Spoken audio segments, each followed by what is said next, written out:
بسم الله الرحمن الرحيم. isu noqod wanaagsan asxaabteeda qiimaha lahow horta xamro u jeedaan annaga geedaha hoostiisaan fadhinaa barwaaqadaasaan ku jirnaa iyo nimcadaas ilaahayna siiyo dabeeshaas qabow geedahaas hoostoodaan iska fadhinaa alxamdulilaahi shukri waxaan maalmaha kan aan maqlaayay xasuuq walaxaa la xasuuqay reer hebelaa waxa suuqay dawladdiyaa waxa suuqday xaggaa wax la xasuuqay xaggaa wax laga dilay heblaa waxaas waxaa idin sheegaa xamar meelaan la xasuuqin ama soomaaliya meelaan xasuuq ka dhicin gobollada dalka meel aan xasuuq ka dhicin iyo meel aan xabaal wadareed oolin horta ma jirto aniga hadda idin hadlaaya waxaan joogaa xaafadda Wardigle waa meesha hadda aan joogo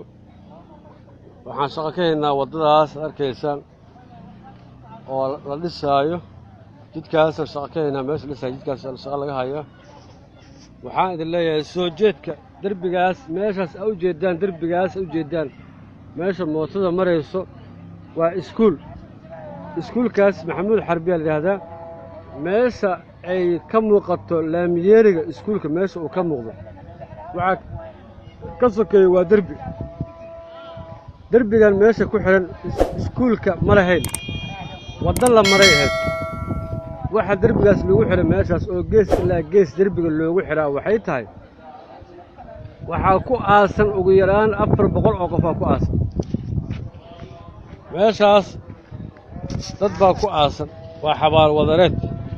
derbiga iskuulka waa laga soo sokomariyay waxaa lagu soo sokomariyay maadaama meesha ay xabaal tahay ayaa laga soo sokomariyay haddaan maanta aan garab ka saarto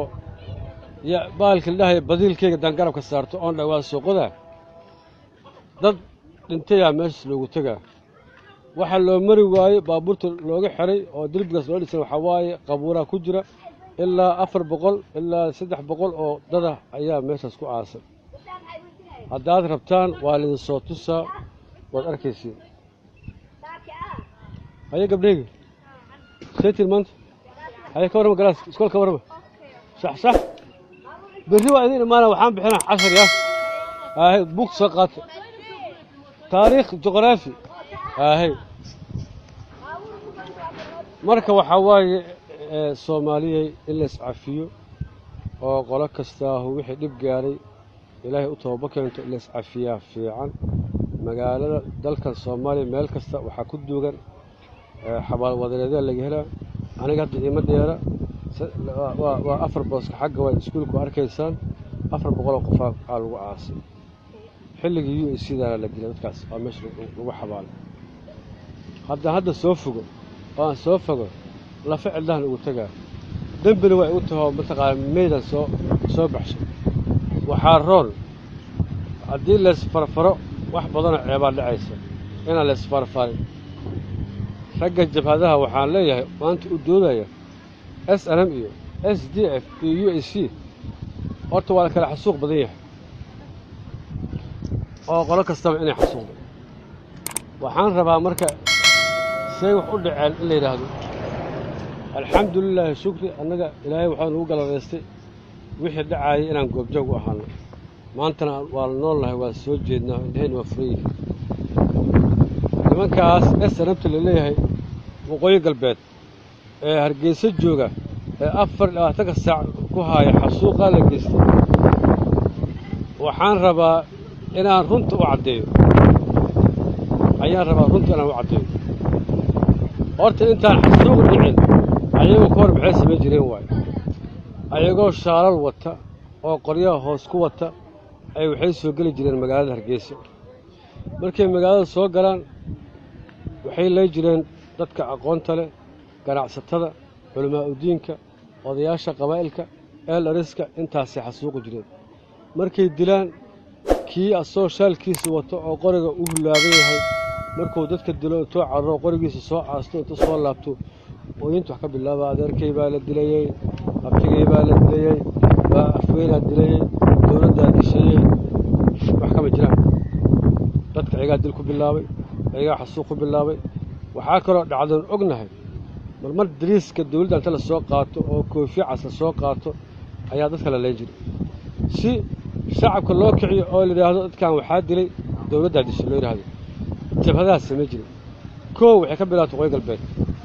waxaa ku xigtay s d f aa ku xigtay u s c haddana aa bilowday oo xamar ku bilowday meesha hadda aan joogo iskoolka maxamed xarbi geeskiisa laana ku tiilay 3 qofood oo aniga aan qaraabanahay ayaa habeen ugu dilay ayagoo wata koofi guduud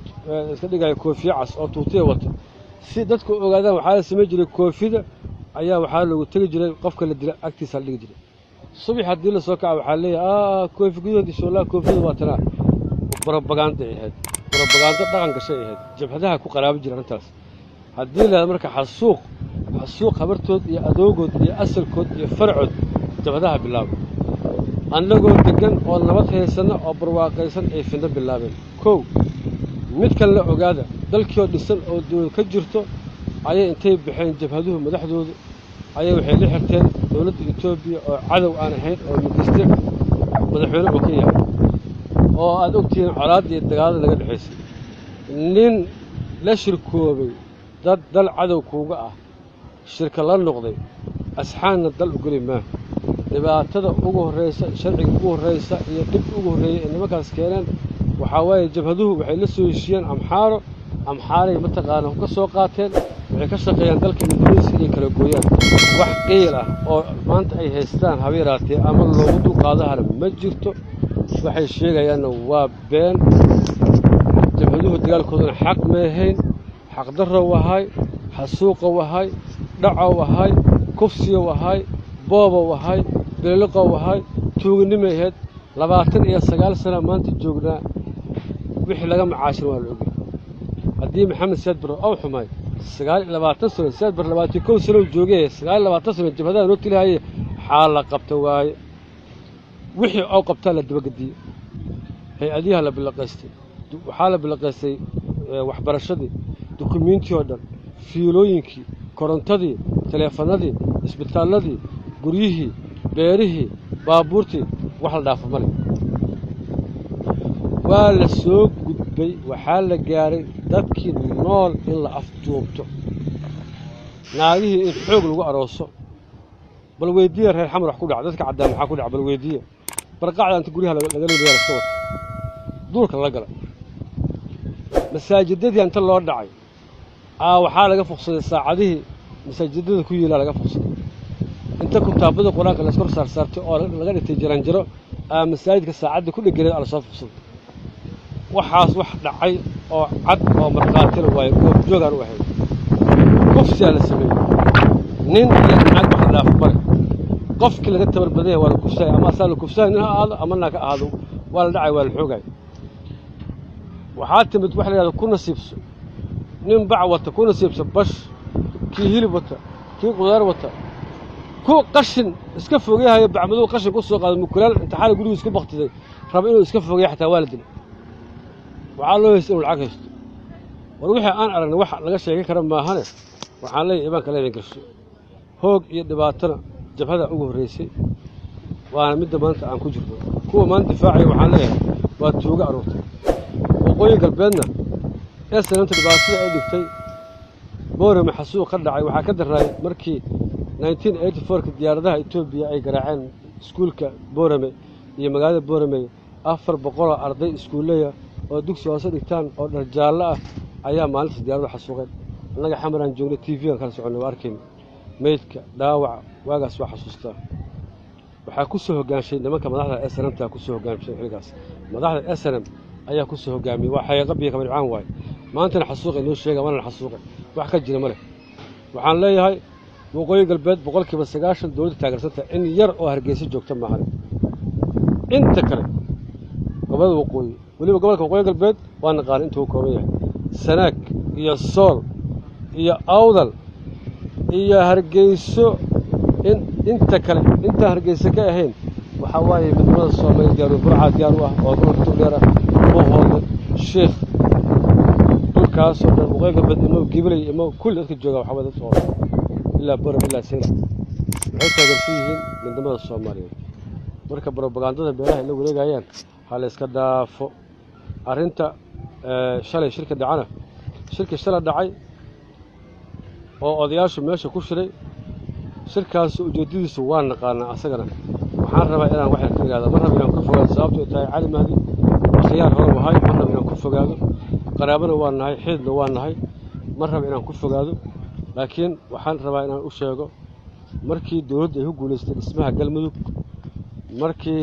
arrimihii waqooyi galbeed howshiisa la bilaabay iyo gobolka sool iyo sanaag markii dawladdu usoo jeestay inay wax ka qabato arrinta jubbada hoose kismaayo ayaa si looga furo aag dawladda aag cusub loogu furo ayaa dadkii shalay diidanaa dhismaha galmudug oo aan ka leeyahay somalilan ragga maanta sheeganaya iyo madaxda puntland ayaa abaabulay shirka shalay lagu qabtay meesha la yidhaahdo kaaraan maskaxdooduna kuma imaan caqligooduna kuma imaan garashadooduna kuma imaan xoogaa yaroo dhaqaalaah oo nimankaas soo dhiibeen oo imaaraad ka dambeeyo ayaa ujeeddadu ay ahayd keliya in muqdisho aag kale laga furo waxaan leeyahay kuwa maanta u qeeldhaaminaya maqaam 8 sanaad madaxweyne dalka ahaadeen oo cid idinla maamuleen maxaad idinkoo dalka gacanta ku hayay 8 sano sheekh shariifna uu ahaa 4 sano maxaan sheegna 4 sano uu ahaa maxaa maqaam muqdisho u hirgeli weysay waataad cali mataqaanaa xasan sheekhow dadka xamar ku shiraaya aad xirxiri jirta berigaas gobolka aan dhiso qofka waataad xiri jirta waataad amar ka soo saartay wasaaradda arrimaha gudaha oo aad tiri hotel xamar ku yaal oo lagu shiri karaa ma jiro dadku waataad xirxirtay hoteelada waataad xirtay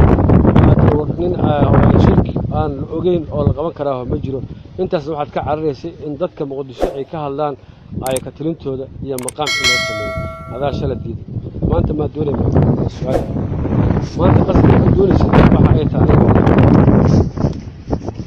oday cali waxaan leeyahay caliyow waqtigaad madaxda ahaydna wixii aad sameysay kiiskii gabadhii wariyaha ahayd ee aleria albino weli waa furan yahay ma xirmino walaasheedaa weli shaqadii wadda odayaa tahay waa lagaa xishooha tartiibta haddii kale oo aad marya dhigatay adoo maanta 90 jira aad qabiil u duubatay oo af qabiil ku hadashay adoo Soomaali weyn madaxweyne noqday haddana gudoomiyihii heshiisiinta dawladdii Cabdullaahi Yuusufna aad madax ka ahayd intaas oday Soomaali lagu ixtiraamay haddii aad ka tanaasushod maanta aad qabiil dabada gashana waxa waaye lagaa xishooma waa la isfagfaga qof kasta buugeeda la akhriha dibaa la subaara marka waxaan leeyahay adeer istaghfirayso waxaad qaadatay waad qaadatay xoogaag badda aad ka qaadatay waad qaadatay ilaahay ka baq daba qaada dhiso guraaga nabad ku joog haddaad hadashana dadan xishoohina jooga waa la warrama marka anaga hadalsiin dad waaweyn nahay inaan maanta mataqaana isu factiri waa laga fiican yahay ilaahay ka cabso ilaahay u toobakeen halay cafiyada taasa ku roon cimri bilisada ku jirtaa masaajid gal tusbax qaada iska wardi intaas war ku soo kooba wassalaamu calaykum waraxmatullaahi wabarakaatuh